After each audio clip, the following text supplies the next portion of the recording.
প্রিয় দেশবাসী, আমরা সবাই জানি ছাত্র নাগরিকদের অংশগ্রহণে যে আমাদের সফল গণঅভ্যুত্থানটি হয়েছে সেটির পরপরই বাংলাদেশ পুলিশ সদস্যরা তাদের কর্মস্থল থেকে নিজেদেরকে প্রত্যাহার করে নিয়েছে।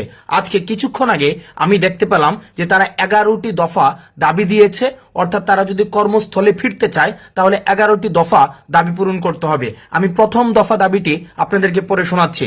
তারা বলতে চেয়েছেন যে পুলিশকে সংস্কার করে দলীয় প্রভাব মুক্ত জনগণের কল্যাণে নিয়োজিত করতে হবে। দেখুন, খুব আমরা যেই পুলিশকে আমরা দেখতে চাই দলীয় প্রভাব মুক্ত থেকে কাজ করার জন্য পুলিশকে সংস্কার করতে হবে, এটি তাদের প্রথম দফায় এই দাবিটি রেখেছে।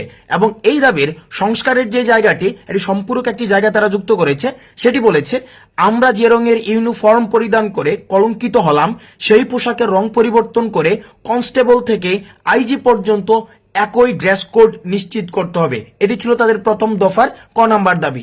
খ নাম্বার দাবিতে তারা বলেছে, আমাদের সকল পুলিশ সদস্য ও তাদের পরিবারের নিরাপত্তা নিশ্চিত করতে হবে এবং এর সাথে সাথে যে সকল সিনিয়র অফিসাররা ক্ষমতার লোভী দালাল পুলিশ অফিসারদের কারণে আমাদের শত শত পুলিশ সদস্য ও সাধারণ ছাত্র জনতা মৃত্যুবরণ করেছে তাদেরকে গ্রেফতার করে অনীতি বিলম্বে বাংলাদেশের প্রচলিত আইনে বিচার করতে হবে এবং তাদের অবৈধ সম্পদ বাজেয়াপ্ত করতে হবে। এটি অত্যন্ত গুরুত্বপূর্ণ একটি দাবি।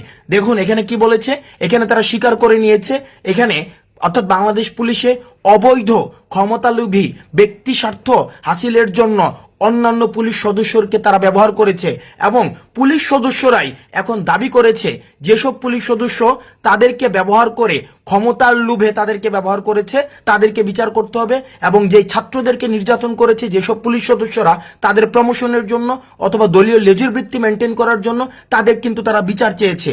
তারপরে দেখেন, তারপরে 2 নাম্বার দাবিটি একে খুব গুরুত্বপূর্ণ একটি দাবি। সেখানে তারা বলেছেন যে এই চলমান আন্দোলনে যেসব পুলিশ সদস্য মারা গিয়েছেন তাদের পরিবারেরকে সহায়তা দিতে হবে, আর্থিক সহায়তা দিতে হবে এবং সেখানে বলা হয়েছে যে জানমালের নিরাপত্তা ব্যবস্থা নিশ্চিত করতে হবে। এবং খ নাম্বার যে দাবিটি, খ নাম্বার দাবিটি আমি ব্যক্তিগতভাবে মনে করি খুবই প্রাসঙ্গিক। 2 এর খতে সেখানে বলেছেন যে আন্তর্জাতিক শ্রম আইন অনুযায়ী সেখানে 8 ঘন্টা কর্মঘণ্টা নিশ্চিত করতে হবে। আপনারা সবাই জানেন বাংলাদেশ পুলিশের যেই কর্মঘণ্টা সেখানে নির্দিষ্ট কোনো কর্মঘণ্টা নেই। সেখানে হচ্ছে অর্থাৎ একটা পুলিশ 24/7 ডিউটি করতে হয়। আমরা জানি একটা মানুষের পক্ষে 24 ঘন্টা ডিউটি করা সেটা কখনোই সম্ভব না। আমরা যে এই কিছুদিন অর্থাৎ আমাদেরকে থানা হেফাজতে আমাদেরকে দৌড়াদৌড়ি করতে হয়েছে, সেখানে আমরা দেখেছি একটা পুলিশ কতটা অমানবিক জীবনযাপন করে, একটা পুলিশের জীবন। তাদের নির্দিষ্ট কোনো কর্মঘণ্টা নেই, 16 ঘন্টা 20 ঘন্টা 24 ঘন্টা ক্ষেত্র বিশেষে 2 দিন 3 দিন পর্যন্ত তাদেরকে ডিউটি করতে হয়।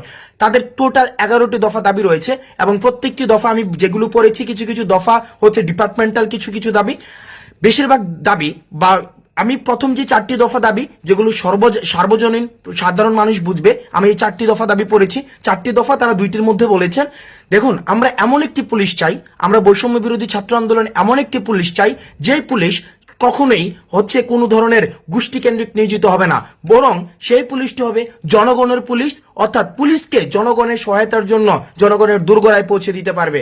অর্থাৎ পুলিশের সাথে জনগণের যে মেলুবন্ধনটি, সেই মেলুবন্ধনটি যথেষ্ট সুসম্পর্কের ভিত্তিতে গড়ে উঠবে।